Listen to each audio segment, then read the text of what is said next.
Thank you, Sweet.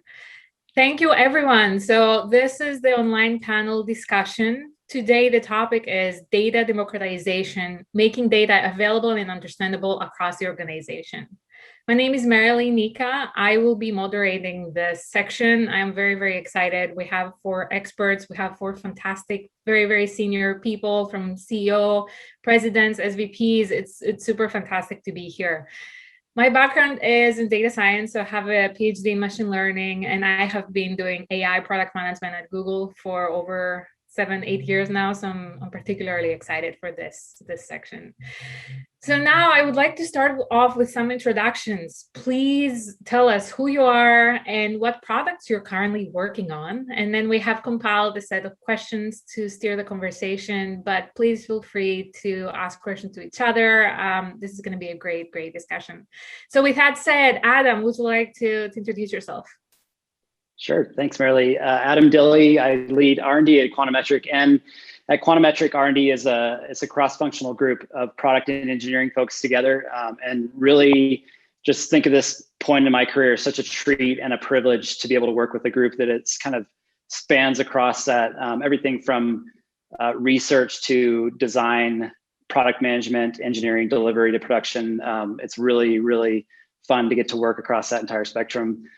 Products that we're working on, there's always so much going on at Quantum, but something I think that's been really exciting for me has been seeing that role of data science. You mentioned it yourself, the role that data science has played in kind of moving analytics forward.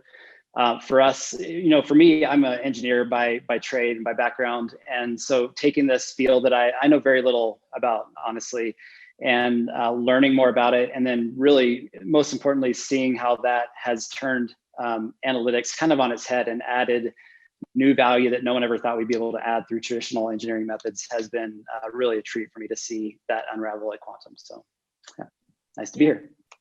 Great, thank you, Adam. It's great to have you here. Oremas, would you like to introduce yourself? Sure. Hi, my name is Odemus. I'm the president at DevBridge, and we're a product design and development company. And one of the aspects that I wanted to bring to this discussion is in the way that we use product metrics in product development, and also in the way that we use product metrics and transparency in our own company to run the business. So, and we can come back to this, but we essentially have a completely open sourced set of metrics, from revenue to profitability to utilization, employee engagement, and everything else. And we broadcast that back in our organization to incentivize ownership and engagement. This is very interesting. I was reading an article by Harvard Review, I think it was published in 2017, saying, hey, if your company is not good at analytics, it's not ready for AI. So it's great to see that such services exist in order to make sure companies are going to be AI ready, or they're actively going to be enabling AI solutions. Eric, let's go next. Yeah, I'm Eric Ashby, head of product at HelpShift. What we build is we build digital customer service for in-app mobile applications.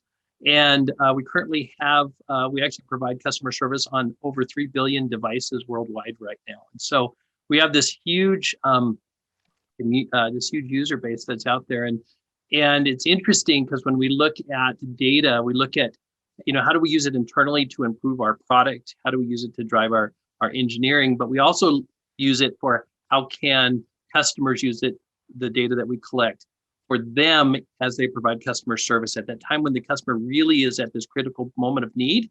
How can you use then this information to then give some great experiences? And that's where I think some of the, the making the data available at that point is so critical. Yeah, definitely. This is fantastic. And last but not least, Roman. Hi, Roman Stanek, founder, CEO of Good Data. And we believe that behind every AI strategy, there is a good data strategy. And our vision is to really make data available to any process, any person, any decision. And today, there are multiple ways how to produce data in any enterprise. And our vision is to essentially decouple the BI stack and create a single source of metrics so that any application, any process can actually have access to a single source of truth, and then make it visualized, available, and so on in a completely pervasive way. Thank you. So in order to kick off the discussion, I have a couple of questions. My first question for everyone is, in order for a company to become data-driven and make informed decisions, what would you say are some key factors that would actually need to be considered? I think this is of interest to everyone, and especially companies that are trying to pivot into the data and analytics field. I'm going to just jump in right on this. I'll just say a couple of things right up front, but this is a really great question ahead. This comes up all the time, either when working with customers or even internally. I hear I have questions like, oh, should we collect this, or should we collect that, or do we need this? And what I've actually found is that it's not about the data, it's about the question. And that's really when you think about what you're doing, you really need to understand what are the questions that you're looking at. And if you're looking at, say, for example, trying to improve your product, then you're looking at the customer journey and what are the questions that you want to know in that customer journey. And then that will then drive the data that you then need to collect to answer those questions. And then the other thing that I find that's really common is that they treat it like, okay, if we have this data, then we'll have the answer. A lot of the times this data is like mining for oil or for gold. You'll know that there's some good, rich information in there, but until you actually get in and start to open it up and consume it, then you'll really understand that value. And so for me, it's really about understanding what's the question, what's the customer life cycle that you're using, and then being willing to use the tools to go in and do that mining to find that gold. And you may be surprised what you find as you get in there. And so, that's kind of the approach that I would recommend. But I'd love to hear some more, but I just wanted to make that comment. Yeah, I can go next. That's the sequence on my screen, so might as well. Sorry. No, go for it. It's probably different on other screens though, isn't it? But just to build on top of what you were saying, we look at it usually when we talk to our clients, we look at it from a client perspective and from an objective or a goal perspective. So we don't start with the data, but we say, if we can look at the goals and if we can say that, if we can specify the goals as being specific, measurable, and achievable, and then we always look for those three conditions around the goal: specific, measurable, achievable. And if we can set that up, then we can always look back at the metrics or the specifics that we need to track within the product. And that could be achieved through Mixpanel or Google Analytics or Adobe Analytics, whatever the technology that you want to pick. But we always work from goal down to the metric or the data that you need to observe. Yeah, I mean, Eric, I couldn't agree more with your point. Like everyone has a job to be done, right? And a problem to solve, but it's so easy sometimes to get caught up in, my job is to just gather data. and so you lose sight of the fact that you were just trying to solve some kind of problem in the first place. But if you focus on that use case, then, a lot of times you end up needing to gather less data to solve the problem in the first place. So save yourself time and you focus on that problem you're trying to solve. Gartner just recently announced that in a typical fashion that by 2025, 70% of companies will move away from big data to small and wide data. And it actually makes sense what we just said is that big data, context is king, and there is no context in big data. So move to wide and small data and focus on agility. What is it that I can actually find data today, and how can I actually improve the processes? That's going to be the major shift away from just storing data just in case, making it just in time. These were great answers. I think you approached this question like a product management problem, where the first question and the answer needs to be, who is the user? What is the goal? And it's great, right? So it's not just about making the company data-driven. We need to have a reason. We need to have a persona. And sometimes the persona can be internal consuming, right? For internal customers. So this is really great. Okay, so we talked about how to make companies more data-driven. Now let's talk a bit about how do you think we can change the makeup of the current analytics team of a company to support self-serving non-specialists? And I think this is a very good question. For example, what skills will be most in demand? Yeah. When I think of self-service, my mind immediately goes to complexity. Analytics can be a very complex problem. You know, some of the things we're solving for our customers, you know, goes multiple levels deep on a data hierarchy down to on a page level, what are different audiences experiencing? That is a complex thing to solve. And so when you put a product in front of someone that displays all this data, the first thing I think about for self-service is, are you giving them a tool that they can easily go from zero to understanding and solving the problem we just talked about that they have? And if they don't have that, then I think that's what's driven some of these traditional analytics teams that are, you know, we're the guardians of the data. When you have a question, you come to us and we'll put you on our list and get your insight back to you when it works for our schedule. But self-service means you have something available that's going to let you solve that problem without needing to go to that team who's been that bearer of the data traditionally.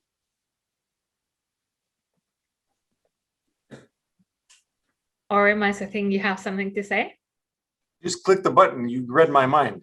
Yeah, I mean, we run into, right, in context of self-service, we run into a lot of issues with lack of recency in the typical enterprise, because everyone's running ETLs and the data is never in a shape or format to actually be consumed by self-service, right? And so there's always like this massive technical debt that exists in the organization to get to the state of being able to consume it or provide self-service. So I think there's an immense amount of work that needs to be done in just moving the industry towards a more streaming oriented approach where most of the data can be streamed and event driven, and then self-service based off of event feeds becomes much more realistic, and the insight can be much more timely for the business to make the right decisions, as opposed to like what I see right now in the industry is it's always retroactive. You look at the analytics in a retroactive fashion of what happened over the course of the last month or 2 months, and maybe sometimes it's lagging by 3 months, right? So yeah, we've got 2020 going backwards, but so what, right? Can we actively plan our business looking at active current data? You know, you bring up a great point. So maybe the next question can be around, hey, how can the stakeholders actually be on board and understand the future state rather than the current state? What are some best practices that you've seen at your companies? Any insights at all? Yeah, it always starts with, I actually think that one of the biggest problems, and we see is, and especially in larger companies, are organizational silos. That you actually, instead of having organization that supports data-driven decisions, you have multiple organizations. You have a BI team, an ML team, and a data science team, and data ops team, and so on. So, and so historically, people blame lack of data on data silos, but I actually think going forward, we will actually have to restructure how we actually organize organizations so that we can make decisions. And from my perspective, it all starts with having a set of metrics or components that everyone can actually use to and agree on, and then we need to give people the kind of the flexibility of business innovation. So IT or no one should be actually telling people how to build a report, but we should be able telling them this is how we define certain metrics, and there should be some sort of agreement on it. Otherwise, everyone will end up with different data, and that leads to lack of trust. Yeah, I was gonna say on this one, for me, it comes down to what is kind of the core data model that's driving your company. Yeah. And does everybody understand that data model? And surprisingly, when I work with when we work with companies, and also internally for us, we had to go through this, is like, what is that model that drives us? And then once kind of everybody gets that, it's almost as important as understand the product. Like, what is the structure of this data? Once people get that and they understand that, then it's really easy to talk about, okay, now how do we then use this to answer questions? But what are we going to do with this in the future? Where are we going to go? Where are we going to take this? And what's that's going to look like? I really like the comments that was made about also moving this to streaming. So we're not talking about historical. We're talking about like what's going on right now. But it still comes down to that that model and that understanding that we have, and that model, of course, is based on what our business goals, what are the things that we have, and so I think having that model is just so critical. Yeah. I also think. Oh, sorry. Go ahead. Go ahead. Yeah. No, go. I went first before. You go now. I was going to say, when you say current state, it's hard to ignore the fact that term brings, like, these are people who have done something successfully for some period of time in their career, and they've got their niche and way of doing things that means success today. And to move someone out of that toward a future state that you're talking about, you have to understand that you're talking about their jobs and their livelihoods and the things that make them successful today. I think you have to also make people feel kind of safe in what that future state is going to look like, so they can see themselves in it. They can see where their success is gonna land in that future state, and then they can easily kind of buy in on a culture of, we're going to move ourselves to something that doesn't look like the way it does today. Yeah, so very much in line, right? I was thinking the same. What we find is when we work with clients at Debridge, and we think about a shift in organizational structure, in skill set, in people, right? Because that's if you want to really adopt a data-driven mindset, you need to be comfortable with being transparent and open with the data that you share in the company. If you want to be open and transparent, you need to trust the people with the data, and you need to be safe enough so that someone doesn't challenge, well, why is, you could challenge someone on compensation, you could challenge someone on what the profitability of the business is being used for, and so on and so forth. All of these questions surface. I have an anecdote that I'll share to illustrate the point. One of the kind of the best practices that we've implemented in the business is we do two events a year, and in the event, like a company all hands event, we do an open Q&A, an anonymous open Q&A, and so we have 600 people in essentially a room, and everyone's posting anonymously to a board where you can upvote individual questions, and we publish all of our data inside the company. So all of the content is available: financials, hiring, turnover, essentially all of the KPIs of a business. And the questions that pop up on that board, they're not comfortable questions. Talking about culture and adoption of open metrics, one of the fundamental things that really needs to be put in place is the people and the culture, right? The values that the company lives, they need to support that open-ended, data-driven mindset for it to work, for it to become sticky.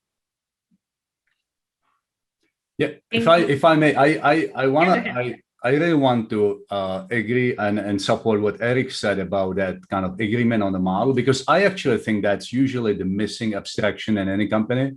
If you look at it, if we all share data, there's no abstraction, and we can interpret it 100 different ways. If we share charts and reports and so on, it's already too fixed. There's no self-service. So I actually do believe that a kind of fundamental agreement on what's the data model of our company and how do we actually understand that model, that's the starting point for anything, for data quality, for data self-service, understanding, alignment, and so on. Yeah.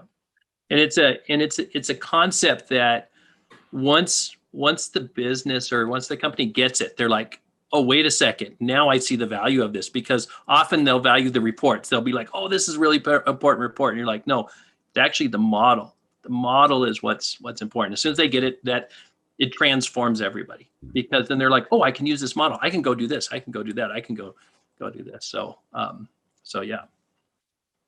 Thank you for these points. I'd like to go to Oremas and touch a bit more on the transparency part that you mentioned. So how would transparency and access play into the services that you provide your clients during the product development? So I'd love to hear thoughts, about like tools and metrics, any thoughts you have. Yeah, so as we grew as a business over the last 12 years, and as we worked with more and more clients, what we realized was that kind of bringing complete transparency into product development incentivizes the right types of behaviors, right? So you want people to take ownership, you want people to align around a product idea, because if you can do that, the product is going to be much more successful, and the direction in which it moves is going to be more successful. When we talk about product development, we typically track 3 types of metrics, and we have a proprietary set of tools called Debridge Apollo that we use to then report all of those metrics to our clients through mobile applications, web interfaces, whatever. But we look at 3 things. We look at when we look at a product, we look at quality metrics, product metrics, and delivery metrics. And so quality, fundamental product development quality stuff is like, defect monitoring, escape defects, caught defects, resiliency, ability to recover, scalability, et cetera, et cetera. We look at product metrics. Product metrics we covered, I think, when we started the conversation. That's more like business-oriented metrics, so outcomes for product. So is the hospital able to schedule all the doctor shifts that they want to schedule in a particular day? That would be a product metric for a software system. And then we look at delivery metrics, and then we, throughout our Apollo command, we actually broadcast all of the delivery metrics down to individual time entries of engineers and designers and product managers logging their time. And then we aggregate that all the way to epics, and even so epic estimates on the product. So we look at activity metrics all the way to product and quality metrics, and we aggregate, velocity, rolling, burn up, burn down, all of that. So, and that cohesive full set of metrics across quality, product, and delivery is something that we actively report on any product development effort that we're in. We haven't really seen anyone go to that level of depth and sides of development as well. I was going to say, this sounds very sophisticated. It's great and very informative. Adam, I have a couple of questions for you. I'd love to hear your take. Have you ever tackled democratization challenges in order to ensure alignment and customer benefit? Yeah, it's funny because we just happen to be in Oregon, a product that preaches the value of data democratization. I think Roman mentioned in the exact words that we use, data silos, and he mentioned the idea of a single version of the truth. Those things are very important to the product that we create. So it's all about gathering this very wide and deep first-party data set, but then allowing different personas to see that data through the lens of what matters to them. So your technical audience can look at performance data and how that impacts the business. Your very customer-oriented audience can look at VOC feedback and how that applies to things like conversion rate. But that single version of the truth is kind of the data model that Eric was talking about, where you get quickly past the arguments of, my tool says the data is this, and my tool says the data is this. You can't even get to the point of analyzing and solving some kind of problem because you just can't get past the fact that your data doesn't agree. So we preach that that data democratization has to cross all teams. But even with that being our own message, we've been really intentional internally within our own company about kind of practicing what we preach and just oversharing the data insights that we're coming up with on our own product within monthly all hands and product update meetings, to just drive that culture of like, this is the way that we derive success. We're not just building a product and guessing that this is going to be something that makes Quantum successful. It's going to be something that we come up with a hypothesis. We have data that's going to measure that. We build the thing, then we throw it out there, and we measure whether we were successful or not. And then we're going to share with all of you whether we were or not. Yeah, this is a great point, to embedding this notion and mindset in the culture of the company, right? Whether it's good or bad, I couldn't agree more. Eric, what would be your take? How can data impact change the course of customer service? Well, I think when I think about customer service is actually a really unique position in the customer journey. The customer has a lot of parts of the journey. They onboard, they'll use you, but when you have customer service, the customer is actually raising their hand and saying, "Would somebody please help me out?" And you now have an opportunity to make them a champion or to make them go away right at that moment. And so it's so critical that every move that you make during customer service is perfect. And so often customer service has one thing they know about you. They know your email when you send in an email. And to think about nowadays with all of the data, especially if you do something like an in-app customer service, you can know who the person is, you can know what they're coming in for, and you can know what the outcome is. And you can start to trend on that. You can see like, these are the most common things that people are coming in when they're doing this type of operation. And we know that if we act this way, this will be the highest type of outcome that we have. And so you can start build your systems around making sure that every time someone raises their hand at this point, you can give them a unique, perfect, great experience. But it comes back to making sure that you have the data model in place so that you can recognize that you're like, look, I recognize that you're a VIP. I recognize that you're coming in because you just purchased. So you probably have a question about your purchase. I'm going to make sure that I give you a perfect experience about that. And data allows you to drive that and drive that seamlessly. But that's really where I think, I'm so excited about kind of this panel and all of this, because if you can do that live, real time, it just creates an amazing experience for the customers right at that critical junction in their journey. So there's definitely a lot that can be done here, but it's all about getting it, kind of getting it set up right from the start. It's funny you mentioned this. I was returning an item I bought from a very well-known chain of clothes, and they wouldn't accept the return. I don't even know why. And I spent so much money on that particular company. So I had to tell them, it sounds awful, but I said, do you know who I am? Do you know how much I've spent? Do you know, like, I have all these royalty, And they said, oh, just a second, we're going to look up your account. And they manually were pulling some data, and they said, oh yeah, you're a preferred customer. And I said, you should know this by me calling my phone number, right? So I hear you. User experience. That is a great example. It's where taking the data, because the data's there, but using it correctly at the right time to make an amazing experience. Because had they done that, you would be like, I love this company. I absolutely love this company. Maybe I didn't like the product that I got, but I love this company and I'm going to be back again. So. Or I think Delta Airlines, I called to change my flight, and just from the call, they said, hey, your name is Marilyn Nika, here's your flight. Is this in regard to your flight? So I skipped past providing my name and my boarding pass and Roman, I want to go to you now, and I have a question. So I'd love to hear, what is your concept of data as a service, and how does that support democratization of data and analytics? I'd love your take. And you're actually muted, Roman. So if you can unmute, thanks. Yep. Yeah, I actually believe that this whole panel is essentially kind of about the dream of data as a service. We all want to have real-time data, streaming data available as a service. And so that's what we do as a company. And the best example, I think, it's somewhere between what Eric said and what Orima said is, once you take that model and publish it as a set of APIs so that anyone can actually query that model at any level of granularity, any metric, and get that alignment, that's our vision as data as a service. And so when Orima was kind of talking about the metrics they have and how they actually aggregate them, how you can actually see them. Think about the number of permutations that it creates. And these are just product metrics. And you could have 10 times as many metrics for the rest of the company. And yet no one does it this way. We all export data, put it into some visualization tool or some dedicated tool like Apollo and so on. So having like that kind of open infrastructure that allows us to create these kind of model and data as an API, and being able to access it in real time from any tool, any device, and by any decision and so on in CRM or help desk or product decision. That's our vision as data as a service.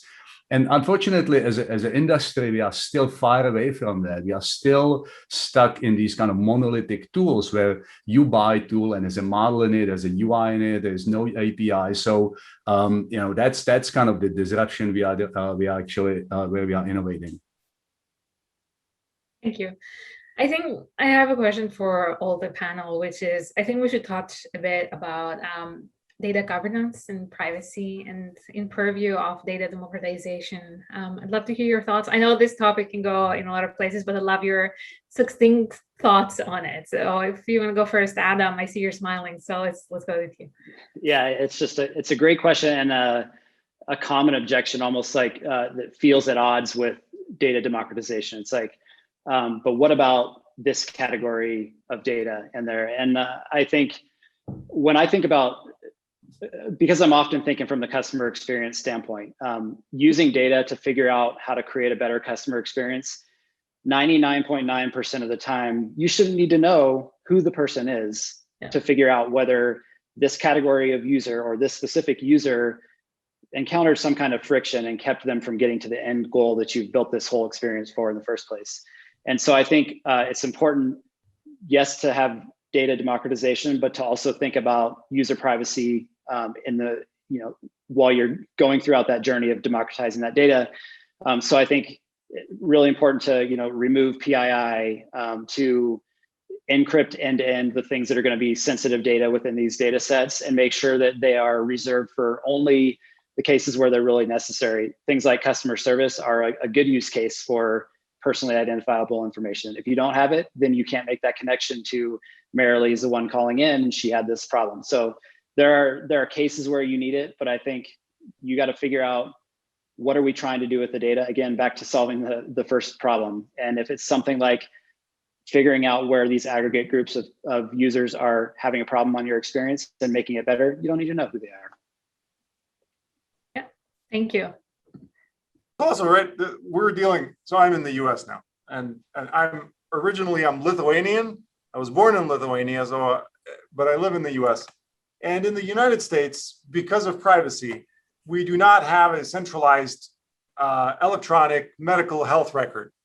So it's split across a variety of systems, right? Northwestern has a whole set of identity for me, and there's my vaccination data is with Northwestern, which is fine. It's protecting my privacy, I suppose. At the same time, I'm looking at the vaccine rollout in Lithuania, even though they're kind of slow, and they're, US bought a bunch of them, and so they're able to distribute them faster. But in Lithuania, they're able to electronically check whether an individual has been vaccinated. And for the sake of dealing with a pandemic, outside of any political opinions about whether you should get vaccinated or not, and whether it's necessary, but they're able to very quickly identify whether an individual is vaccinated through a mobile application that is private, but at least they can identify or look for that identifier and automatically provide certain services or provide certain elimination of restrictions for that individual that has received the vaccine. Now, again, it's a politicized topic, but when talking about privacy and security, I think there are even use cases where we should be more aggressive in collecting and centralizing that data, because it does allow our society to make certain good decisions, right? If we're able to administer it properly. I see two problems with data kind of self-service and governance. And the first one is that today, most of the data kind of value chain is based on notion of copying data. I have data in my data warehouse. I will copy it into staging server. I will copy it into my training model. I will copy it into my desktop visualization tool. So any PII that's copied 100 times over, and these regulations are changing, no one can tell you where the data is and what it actually means. So first of all, we have to kind of stop copying data, and we have to go into some sort of in-place manipulation. And that's what's happening. That's data in the cloud is actually based on a different paradigm. The second problem is what Adam said about PII and removing PII.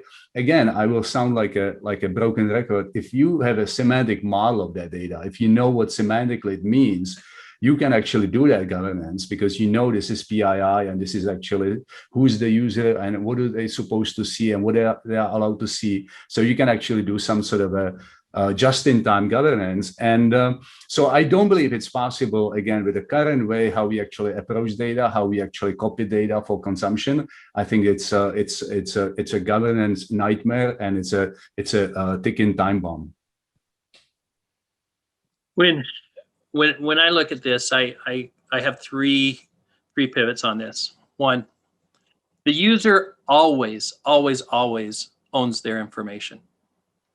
Two, no matter what tool you use, we have to protect that. We have to protect them. We have to protect, that data, whether we collect PII or not. If ideally we don't, but there are some scenarios, as Adam points out, we have to do that. And three, we have to navigate the political landscape across the world. We work in China, we work in Germany, we work in France, we work in the US, we work in South America, we work in Brazil, we work we work everywhere. And so we have all of this. And so we have these three responsibilities. And as we build our tools, what our job is to do is to make sure that, when we're talking about how do we make the data self-serviceable, the tools need to be able to account for this so that all of the people, all of the employees, everybody, they don't have to worry about these because it's built into the tool set. We've thought about, we either built it into the model, we built it into our reports as we built it into that. And so that's where, this is where the analytics team comes in, and the political arena is giving them plenty of work to do over the next, forever, making sure. But that's really, for me, those three core things that we have to navigate as an industry. And if we navigate it rightly, we will earn the trust to do what we need to do around analytics. And so that's kind of how I take a look at it. But to me, it just comes down to those three. But there's work here, which is great. Like, love it. Like, there's definitely work here for us to navigate. Exactly. So, my takeaway is that the relationship between data democratization, reality means that there's a lot of complexity that needs to be simplified. I know that companies are taking steps in order to make this a bit better and a bit simpler. So with that said, I think we're coming towards the end of the panel, and I'd love to thank you all for your thoughtful answers. But with that said, I'd love to give a moment for each one of you to share some takeaways for the audience. I think we covered a lot today, and we can tell that your companies are very much invested in this topic. But yeah, if you have a couple of takeaways, that'd be great. Let's start with Adam.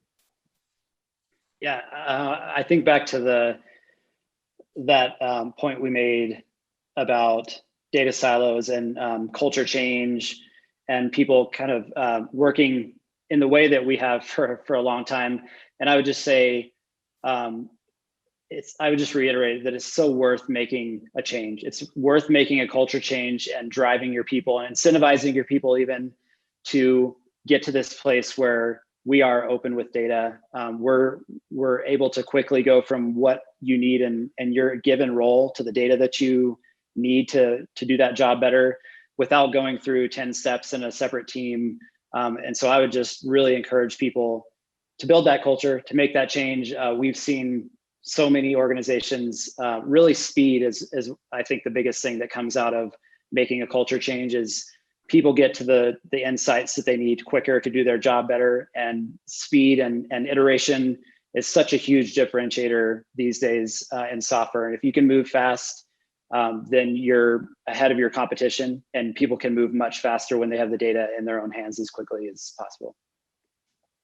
Thank you. Yes, for sure. Culture is very, very important.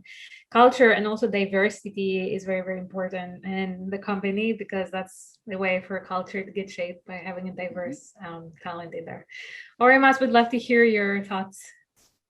Sure thing. Yeah, I was jotting down notes, but I see data and insight as an artifact of steps that you need to implement and changes in organization that you need to take on, as Adam was saying, where we always, when we think about services and when we think about digital products and digital product capabilities, we always say, if you want to change, if you want to make the business product centric, you need people, process, tooling. And so you need a product centric organizational structure where you're orchestrated around product, not siloed into IT and business and marketing. So product-centric structure, you need an agile Scrum process that you're able to use product management, product design, software engineering in the process. That's just the basis of building things. And then you need to put in the tooling, and that's a lot of what Roman was talking about. And how do you actually make data self-service? How do you implement the right tooling for both delivery as well as access to data, microservices, whatever you need to kind of build out as a stack to support those types of behaviors. And then if you get those three things in place, the people, the process, and the tooling, you will have an organization that is nimble, that's able to respond to market, that's able to respond to customers, that is insightful and empathetic, and so on and so forth. So that's my observation. Thank you. Eric?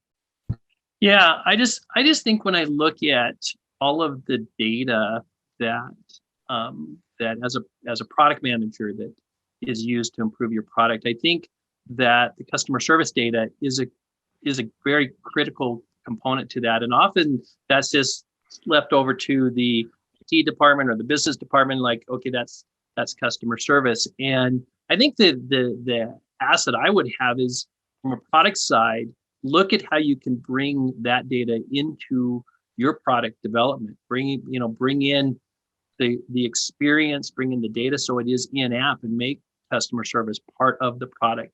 You will receive that data and you'll be able to use that data to deliver a better product.